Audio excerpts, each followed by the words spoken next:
Bienvenue sur Info Live TV, nous sommes le mercredi 26 décembre, Ephraim Mellet pour un flash d'information.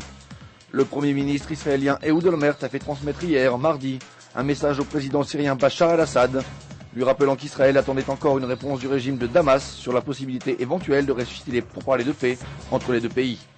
Le message d'Ehud Olmert sera transmis jeudi au président syrien par la voix du sénateur américain Arlen Specter, qui à son initiative se rendra à Damas afin d'y rencontrer Bachar el-Assad et de lui transmettre le message.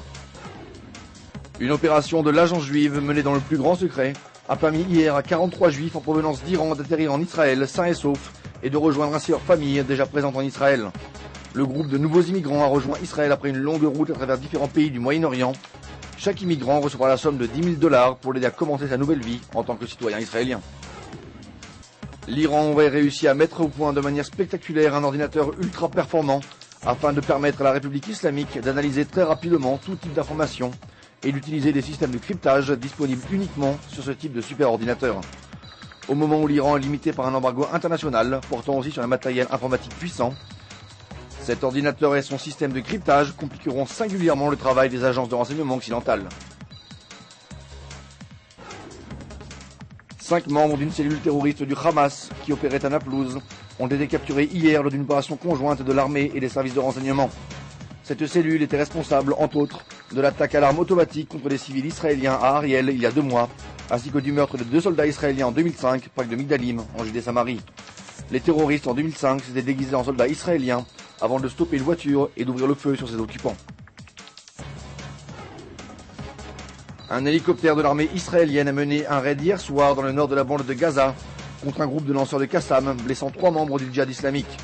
Le raid a été lancé quelques minutes seulement après le tir d'une roquette Qassam dans le Negev occidental. Hier, 9 roquettes sont abattues sur le sol israélien, sans causer de dommages ni de blessés. Le ministre de la Défense Ehud Barak avait réaffirmé la semaine dernière que l'armée riposterait désormais à tout tir de roquette sur Israël. Votre programme sur Info Live TV, c'est aussi un reportage exceptionnel de notre reporter sur les traces du Hamas à Bethléem. Retrouvez aussi un document sur les récentes nouvelles avancées concernant le soldat israélien Gilad Shalit. Merci de nous avoir suivis, bonne journée à tous.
Découvrez en avant-première le nouveau service d'Info Live TV. Recevez gratuitement chaque jour, en vidéo, les informations d'Israël et du Proche-Orient sur votre mobile. Pour vous abonner, entrez sur notre site www.infolive.tv et cliquez sur la bannière Service téléphone mobile. Aujourd'hui, le monde entier parle d'Israël. Mais qui parle d'Israël au monde entier, en temps réel, en 4 langues et en direct de Jérusalem? Infolive.tv, la première chaîne de télévision internationale israélienne. 24 heures sur 24, 7 jours sur 7, suivez de l'intérieur l'actualité d'Israël et du Moyen-Orient. Des reportages, des interviews, un grand journal et des flash infos en images dès que l'actualité l'exige. Infolive.tv, votre regard direct et vrai sur l'actualité d'Israël. Retrouvez Infolive sur internet www.infolive.tv.